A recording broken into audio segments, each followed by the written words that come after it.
Good morning, everybody. My name is Krista Cave. I'm the Vice President for Public Relations here at Mary Baldwin, and I want to thank you all for being here, trustees and members of the press and members of the faculty and staff who are here. The trustees have completed their meetings early, but I know that they don't have a lot of time before they need to get out of town, so we're going to try to get this taken care of pretty quickly. If you have questions afterwards, after the formal announcement, we have not only Dr. Fox and our speakers here today, but we also have some other folks here to answer questions.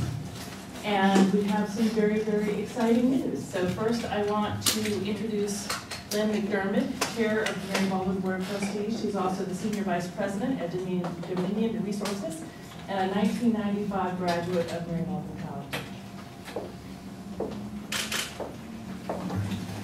Thank you, Krista. And thank you so much for joining us here today for this very exciting announcement. What I'm about to share with you is the result of many months of hard work and detailed analysis. This is about the future of Mary Baldwin College. But just as importantly, it is about the future of our community and the positive impact that this decision and this program will have on our community. Today, the Mary Baldwin Board of Trustees voted to establish new graduate programs in health sciences. Our plan is to initially launch 3 programs: Doctor of Physical Therapy, Doctor of Occupational Therapy, and Master of Physician Assistant Studies. These programs, along with future health sciences programs, are consistent with the 170-year-old mission of this college: to prepare students for a life of service by building confident, compassionate change makers. Our new graduate programs will start enrolling students in 2014. As we grow Mary Baldwin College through these health sciences programs, there will be new facilities, additional faculty, and other activities that will boost the economy, bring dollars and jobs to our community, and provide skillful practitioners in much-needed healthcare fields. I would now like to call on President Pamela Fox to share essential details and to discuss what the new programs will mean for Mary Baldwin College as well as for our community. Thank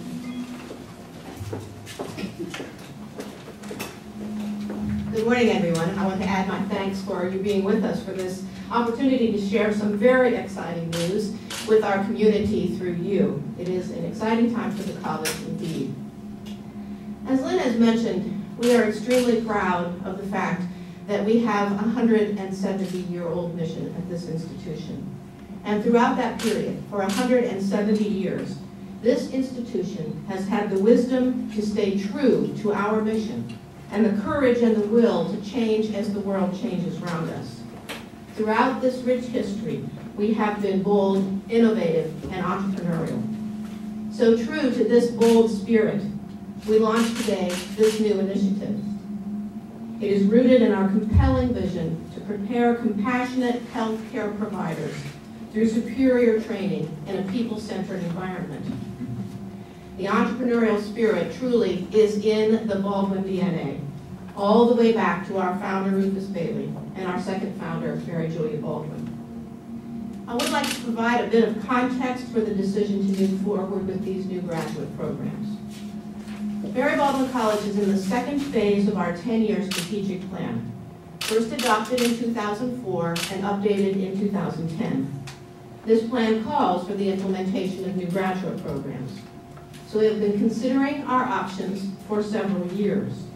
We have conducted extensive research on trends in higher education and the job market.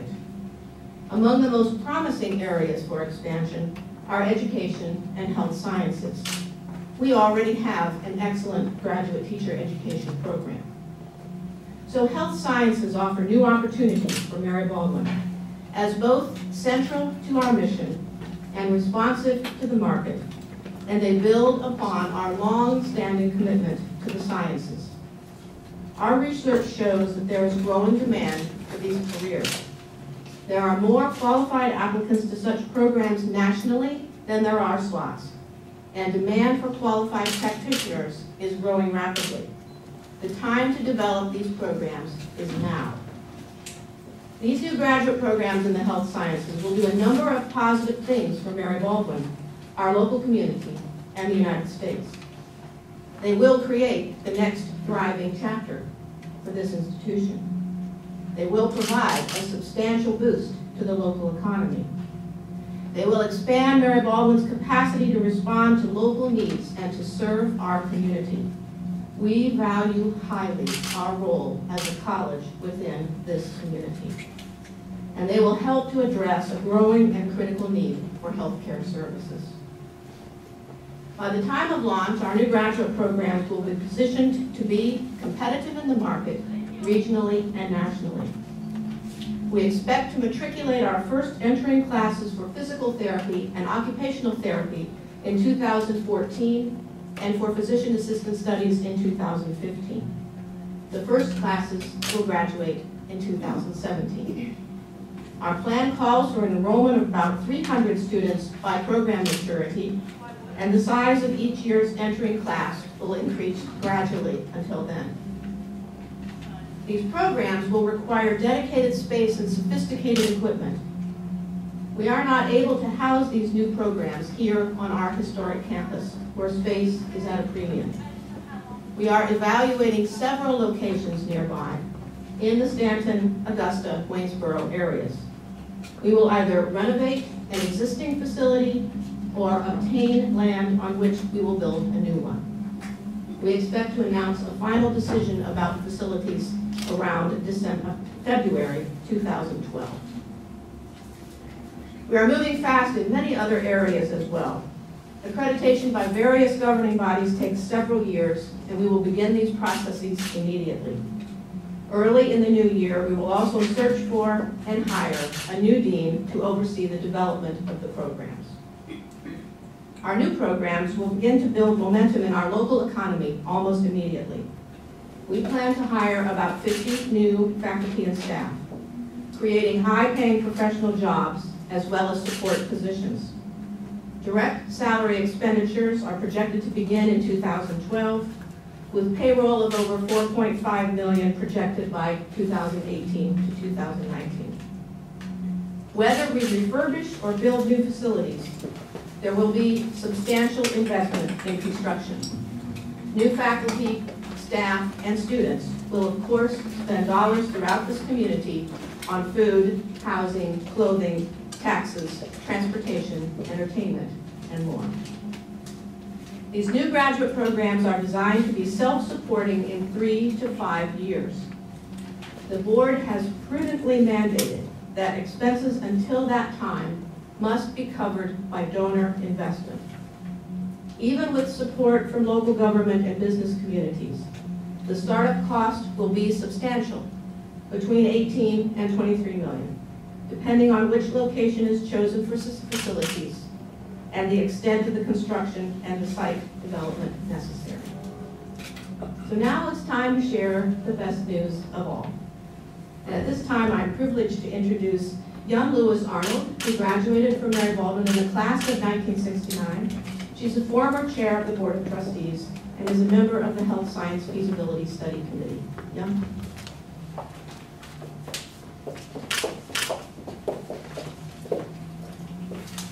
Morning. I've had the privilege of being involved in one or another of the boards of Mary Baldwin since 1978. And the thing that I find most inspirational about Mary Baldwin is her ability to recognize an opportunity and to create visionary programming around it that walks in step with and enhances the core of what we've always had.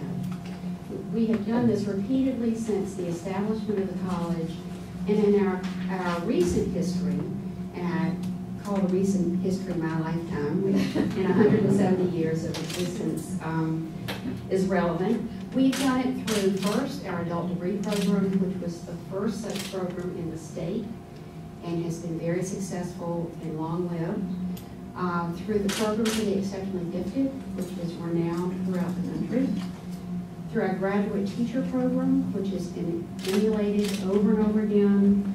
Through the Virginia's Women's Institute for Leadership, which is the only of its kind in the world, we think.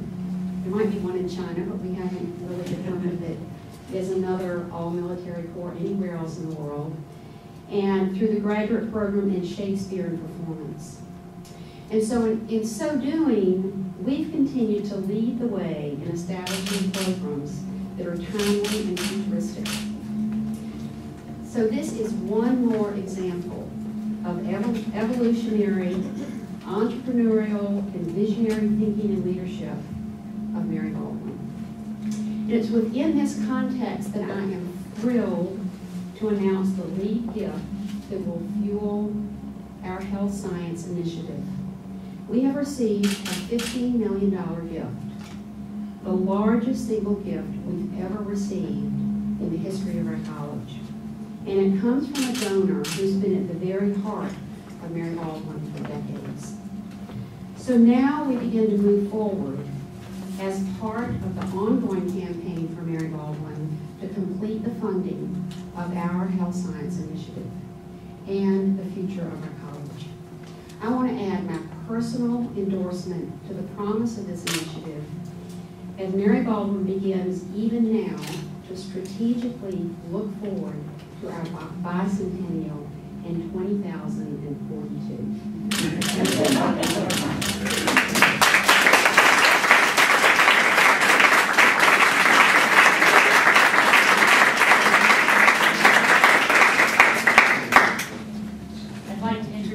A few other folks who are here who can help answer some questions. Mr. Andy Modlin, who's the Associate Vice President for Enrollment Management and was a staff liaison to the Feasibility Study Committee. Dr. Stephen Mosier, who is Professor of Political Science and Healthcare Administration, also working with the committee. Dr. Brenda Bryant, Vice President for Administration and Enrollment Management, who has done lots and lots and lots of work. Dr. Paul Diebel, Associate Professor of Biology, who, in addition to being this chair of the School of Science, also advises our students who are in pre-allied healthcare tracks. And we would be happy to answer questions. Dave. Who's the donor? I'm sorry. The donor's name will be announced at a future time. There was a reference to an initial set of programs in healthcare sciences. More to come. Yeah, I think that this is founded on a vision, as we said, that's rooted in the mission of the college, but also a vision for this new endeavor. So we plan to launch, as we've said, this initial set of programs, and then see the horizon of the future to continue to add programs as needs and demand in our community and healthcare continues to evolve.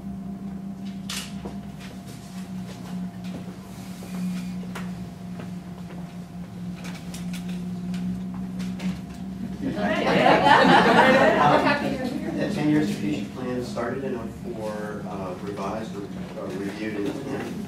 When did you guys start narrowing in on these particular therapy and physician assistance programs? Yes, so the update of the strategic plan was in the summer of 2010, and we began to explore graduate programs that fall, but it was in the spring of this year that we began through a feasibility study to narrow in on these 3 programs.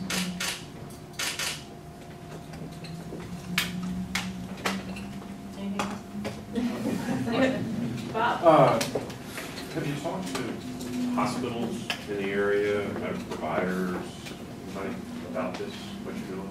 Dr. Bryant? In fact, Dr. Mosher and I have had the pleasure of doing a great number of visits in this area. We have visited all the major institutions in our community and have just been thrilled with the depth of conversation about what is going on in healthcare here now and what future needs might be. So we're looking in the future to develop specific partnerships with these organizations and with specific healthcare providers as well, who are a critical part of the training of these new health professionals. So that means individual physicians as well as hospitals? Yes, in some instances. We talk to administrators and then lead medical providers who are responsible for some of the larger practices, especially in this area.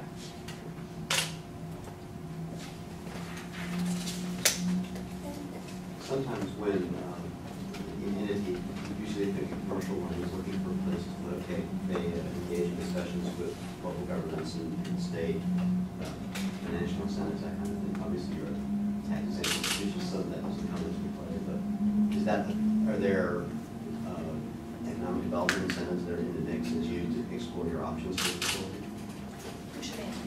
Sure.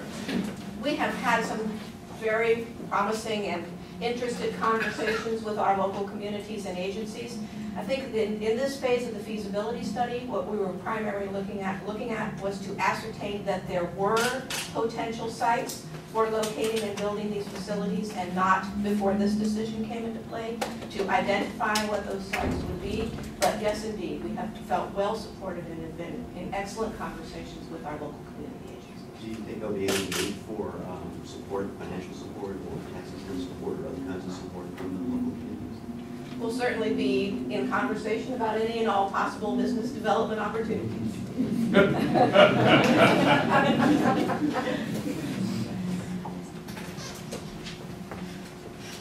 Any other questions right now? Well, thank you so much Thank for you coming. very much. Liesl Novak, who's our Director of Media Relations, is standing in the back. Wave, Liesl. If you have any other questions, please contact either me or Liesl, and we'll be happy to put you in touch with the right person. Thanks for coming. Thank you. Thank you.